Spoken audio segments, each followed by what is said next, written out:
Hey there, it's Kat and this is Brews and Reviews.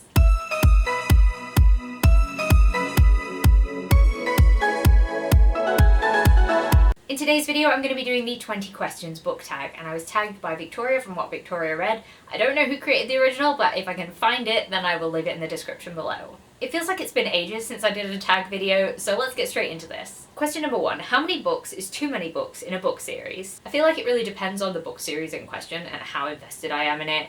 Like, if I started a book series at book 1 and continued reading it and it was like a really long series, then it can go as long as it wants because I'm just reading, you know, a new book every time, and that's fine. However, if it's like a 10 book long series and I'm trying to come in from the ground floor, then no, that's way too long. Honestly, I start getting a bit twitchy when a book series gets to about 5 books, and anything above that, it's unlikely to be read by me because I feel like there's a whole lot of investment. And I also have to factor in the fact that I have a terrible memory, so I might forget certain things. So if like the 7th book comes out, I'm thinking, oh, what happened in the first one?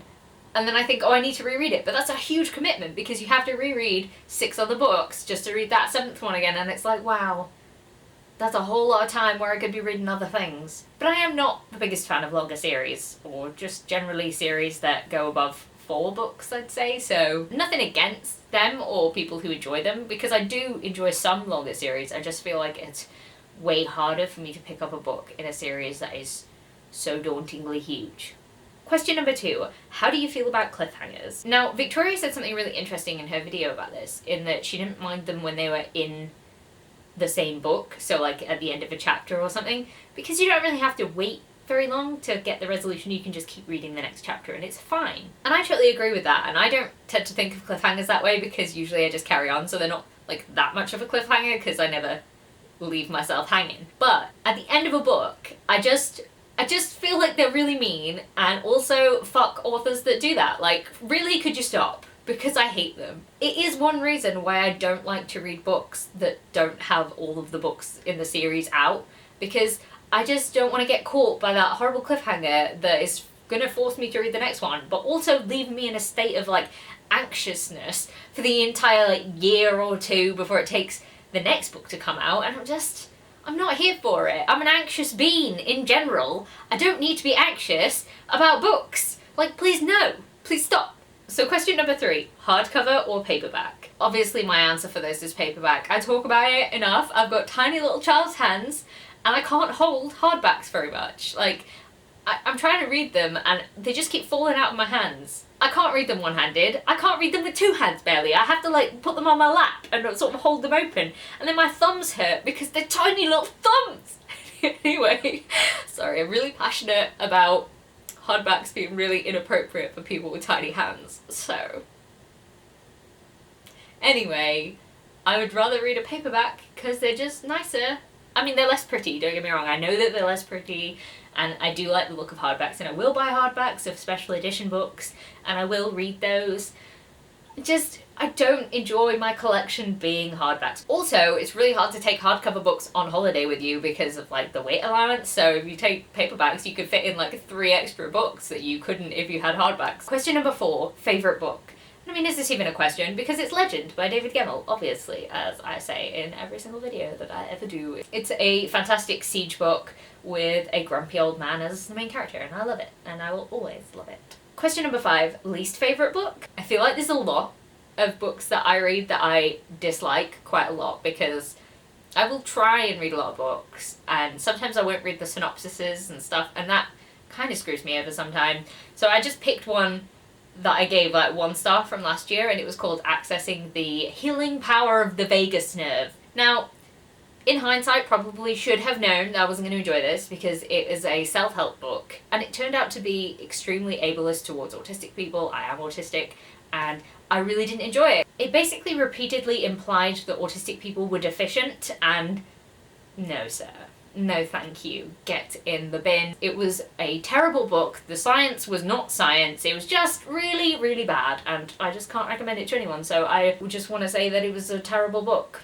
And I genuinely say that. Not just a book that I didn't like, it was a terrible book, and I don't see how it could be helpful to anyone, so There's my 1-star review. I would give it no stars if I ever gave no stars to anything that I finished, which I don't, so.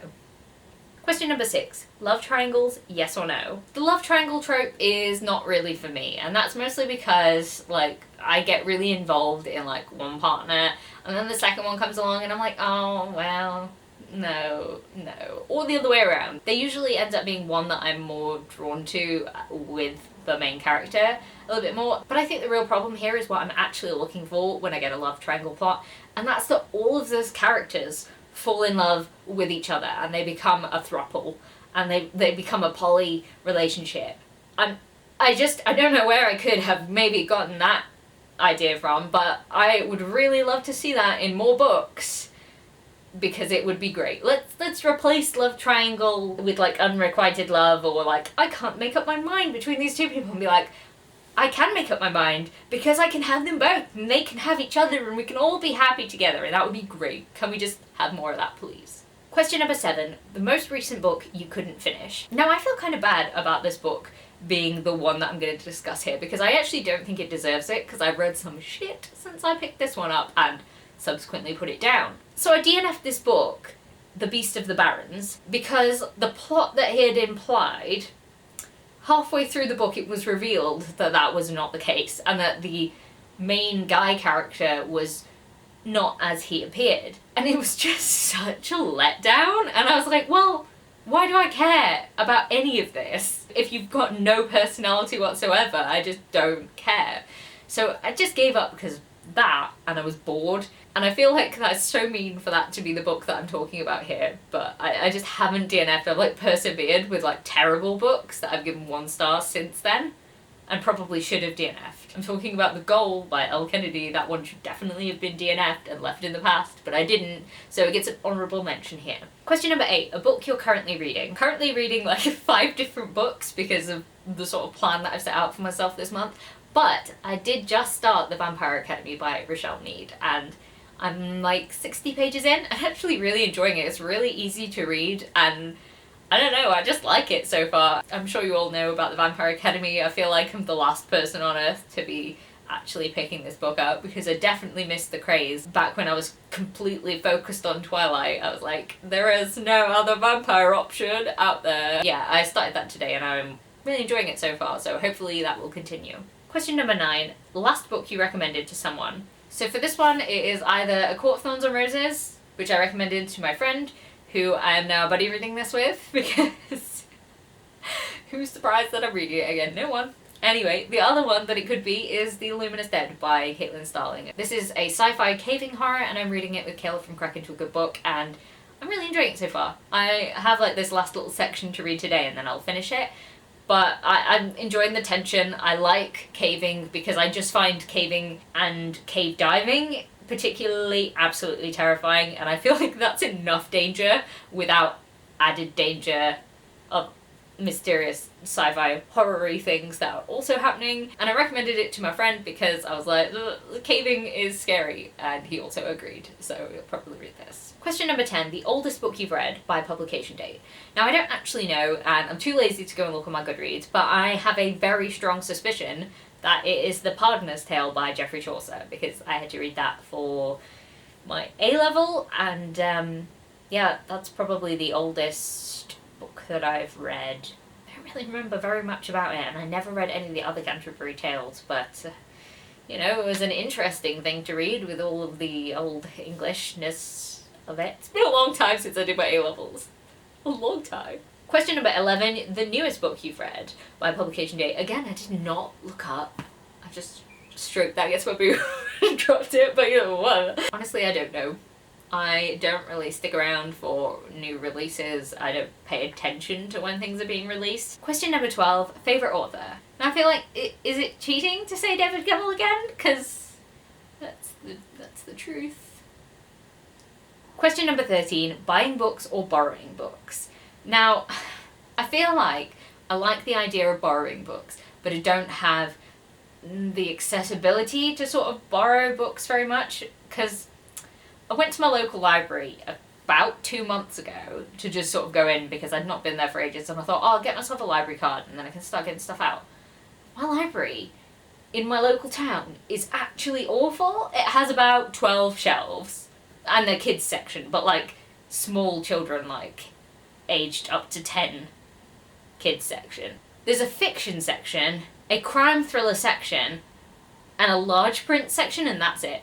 There is no fantasy section, there's no any other type of section. Oh, there's some non-fiction stuff as well about art and local area things. But like, what is that? That's a terrible library. It is awful. And I couldn't find one single book, and I was like, well, I'm not even gonna get a library card because there's no way I'm gonna be borrowing anything from here. So with that in mind, I can borrow some things from friends, and I do tend to do that with graphic novels because graphic novels are expensive and we all need to share the wealth with that one. So I lend them my graphic novels, they lend me my graphic novels. It's all good. We sort of share the graphic novel wealth. But with like regular books, I'd rather just buy them than have them. I am inclined to reread a lot of things, so it does help me to actually own them. So that's that, really. Question number 14. A book you dislike that everyone else seems to love. I wouldn't say everyone seems to love this, but a lot of people do, and it's A Torch Against the Night by Sabaa Tahir. Now, this is the second book in the Ember in the Ashes series. The first book's in Ember in the Ashes. I don't actually know what the series is called.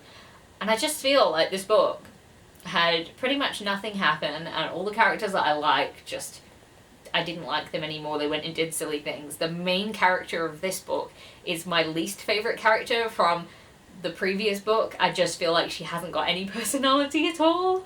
And all of the villains, who I really liked in the first one, just became sort of omnipotent, and they sat there twirling their mustaches like, ha ha ha, these silly kids, they'll do whatever, ha ha ha, and I just didn't care. The thing is, I really would like to have done, because I liked the first book in this series, and I know how much love that everyone has for the series as a whole, and I wish that I could want to continue with it, but I don't want to. Question number 15, bookmarks or dog ears? And is this even a question? Because obviously bookmarks, because like, dog ears they're just wrong.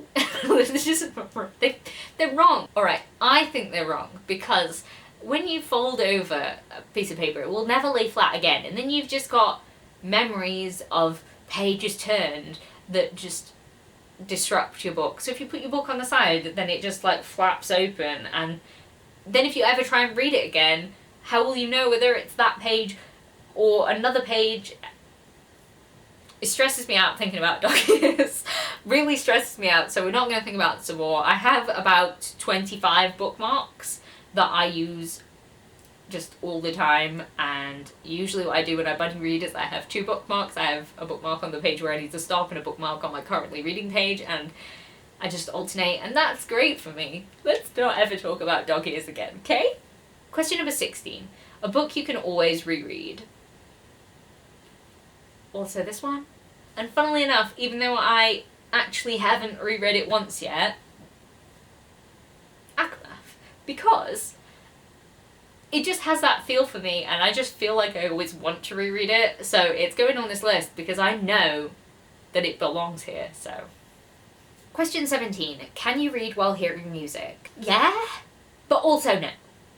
And I prefer not to. It depends what type of music it is, and I don't usually like to read when any music has lyrics.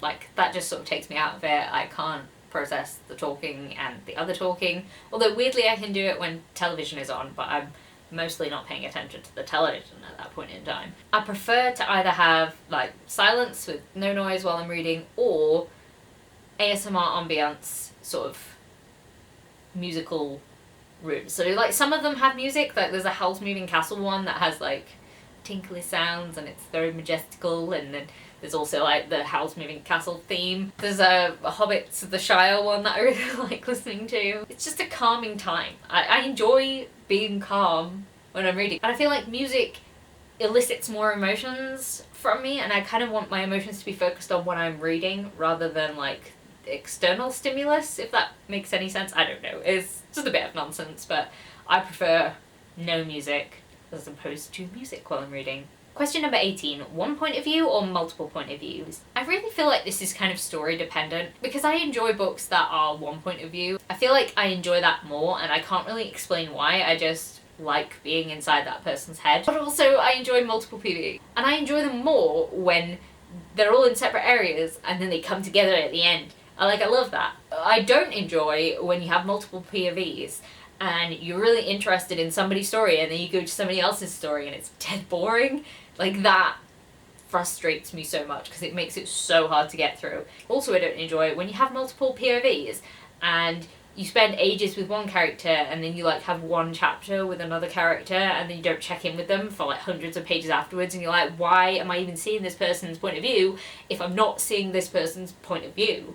It just feels like really imbalanced. I like a good balance with multiple POVs, and I feel like I've just complained quite a lot about multiple POVs, which is probably why I like one POV a bit better. Question 19. Do you read a book in one sitting or over multiple days? And again, I feel like it is dependent on the book itself and also my time and how I'm feeling. I get very easily exhausted, and you know, sometimes I might really want to continue with the book, but I can't because I'm just too tired and the energy is just not there. Sometimes I read a book over multiple days because I'm buddy reading it and, you know, that's how it's been sectioned out. Sometimes I will be so obsessed with a book that I will just sit there and not stop reading and just finish it.